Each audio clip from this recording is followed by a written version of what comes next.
akan kita dengarkan sambutan milad sekaligus juga hikmah milad yang akan disampaikan oleh Bapak Profesor Dr. Jimli Asidiki SH. Dipersilahkan Pak.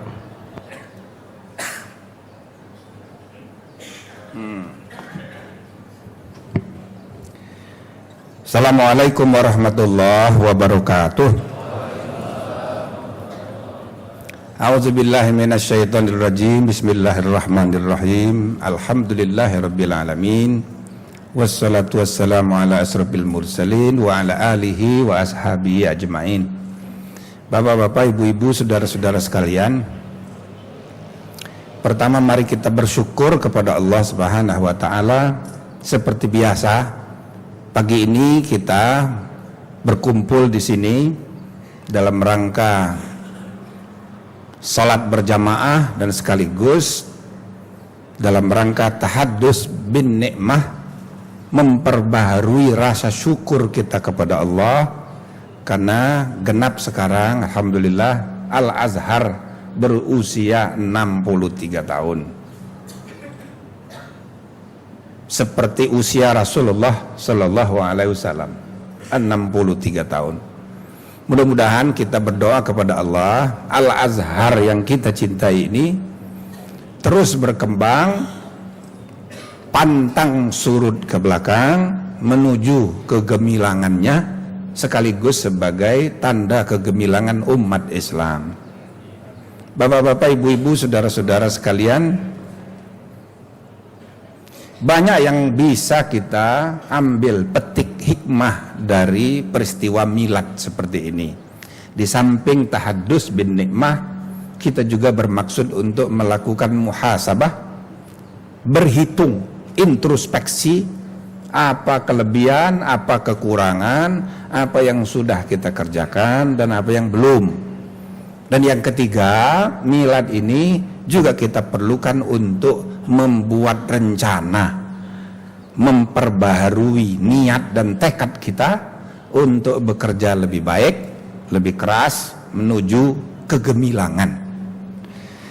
Saudara-saudara sekalian, milad ini tradisi sebenarnya termasuk juga maulid Nabi besar Muhammad sallallahu alaihi wasallam. Di zaman Rasulullah tidak ada milad-miladan.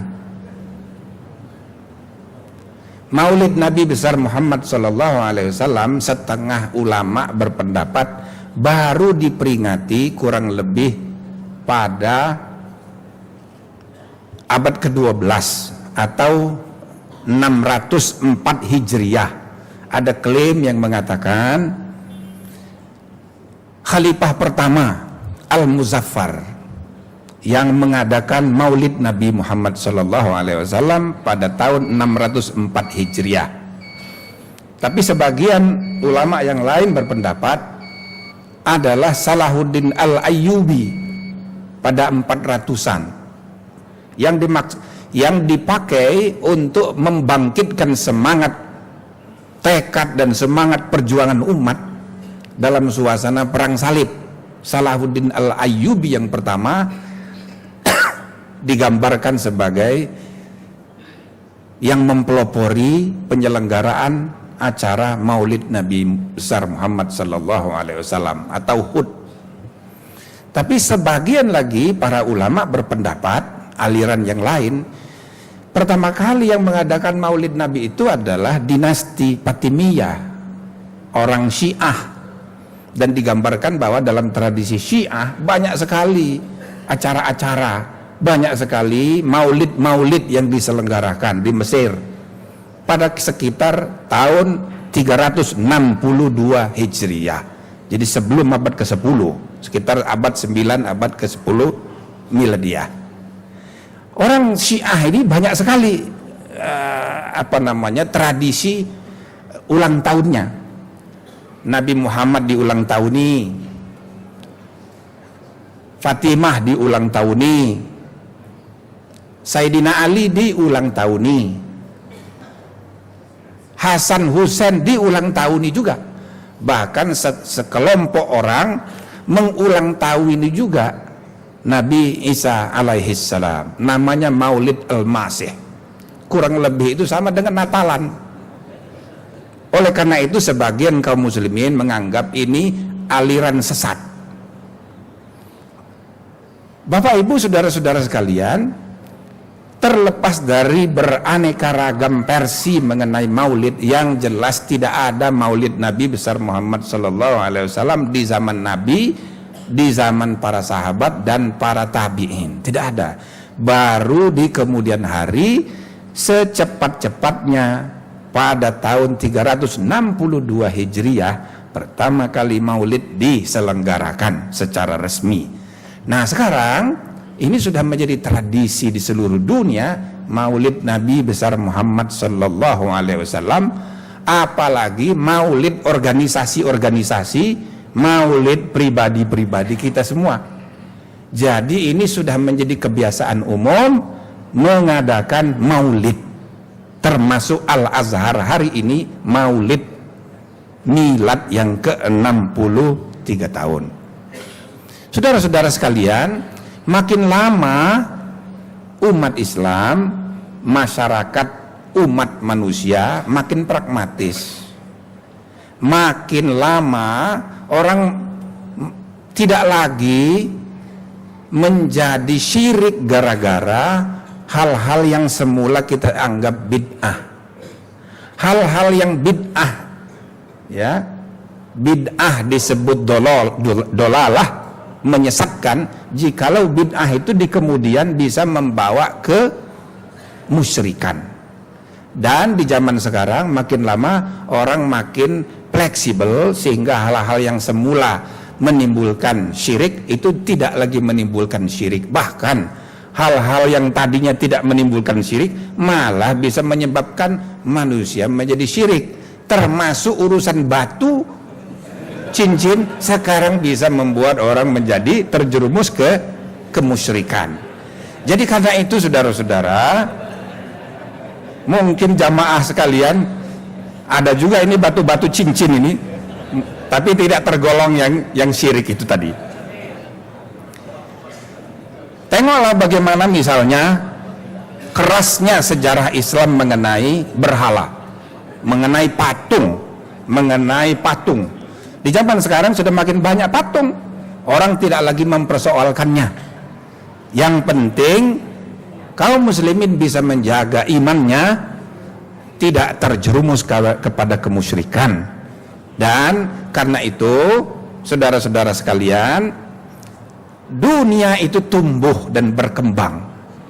Karena itu dalam usul fikih dikatakan asluhu fil asya al-ibahah.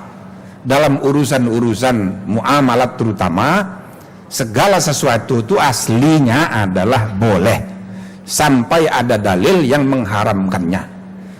Sebaliknya kalau dalam urusan ibadah, asluhu fil ibadah haramun.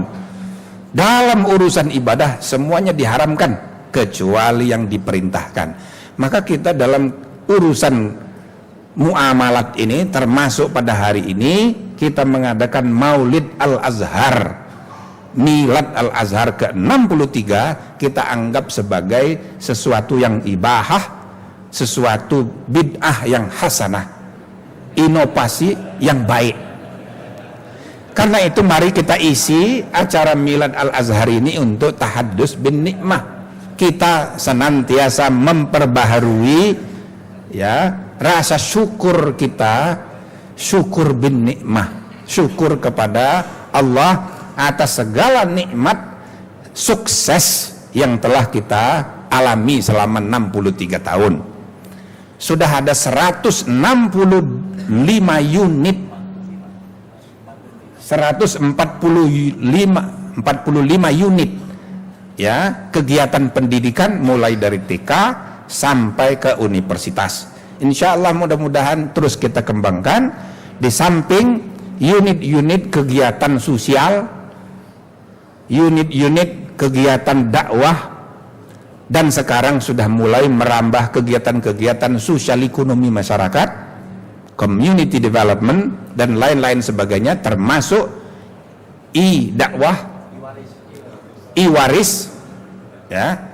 Jadi kaum muslimin tidak perlu lagi repot-repot menghitung waris.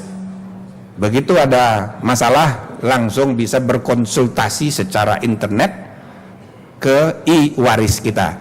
Bapak Ibu saudara-saudara sekalian, ini kita syukuri semua keberhasilan yang sudah kita capai selama ini. Tentu tidak cukup hanya bersyukur begitu saja. Kita harus berhitung ulang. Kita harus muhasabah, menghitung ulang plus minus. Apalagi zaman terus berkembang. Al-Azhar tidak sendirian. Masjid di mana-mana tumbuh dan berkembang besar-besar. Bahkan di Jakarta dulu Al-Azhar adalah masjid terbesar.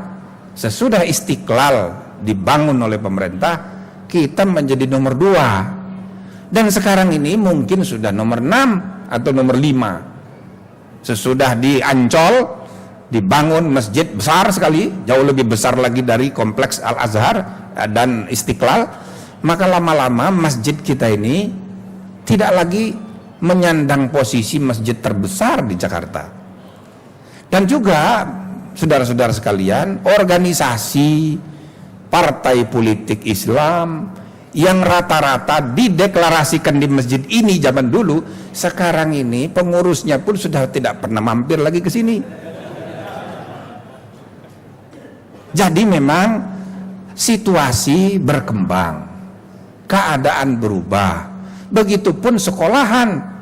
Dulu Al-Azhar adalah sekolah elit satu-satunya di kota Jakarta untuk memenuhi hajat kaum muslimin yang terus tumbuh berkembang menjadi kelas menengah ke atas di Jakarta.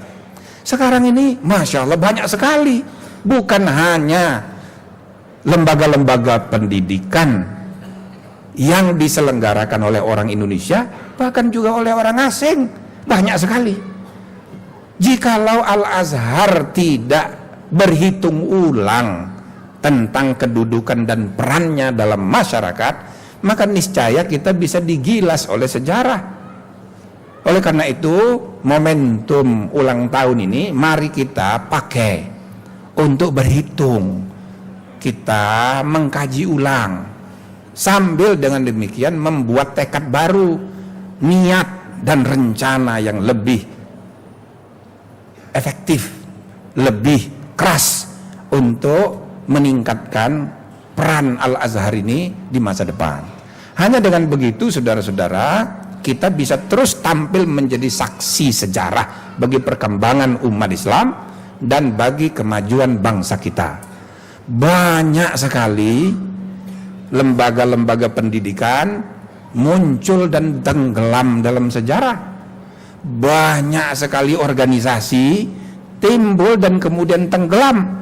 Jangankan organisasi, bangsa pun, peradaban pun timbul tenggelam dalam sejarah jikalau vitalitas internalnya hilang, sirna, hilang dia dari sejarah. Banyak sekali bangsa-bangsa besar dalam sejarah yang hilang, banyak sekali. Itulah yang diceritakan oleh Al-Quranul Karim dalam ayat-ayat tentang kisah-kisah masa lalu umat manusia muncul dan tenggelam. Karena itu Bapak Ibu saudara-saudara sekalian, kita tidak ingin Al-Azhar seperti itu.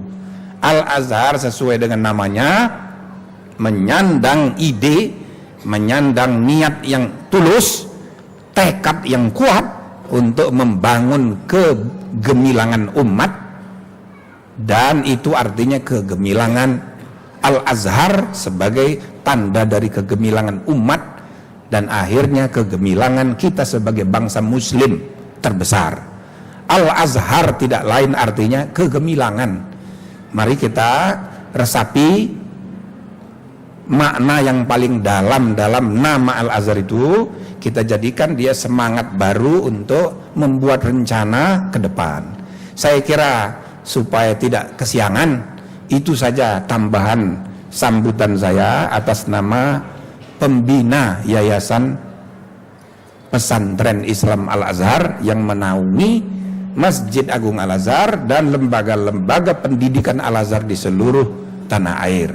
Saudara, sekarang mari kita sama-sama mengucapkan hamdalah, tanda syukur kita kepada Allah, dan sekaligus niat untuk kita bekerja lebih keras untuk masa depan. Alhamdulillahirrabbilalamin. Al-Azhar 63 tahun. Billahi taufiq wal hidayah. Assalamualaikum warahmatullahi wabarakatuh. Waalaikumsalam warahmatullahi wabarakatuh.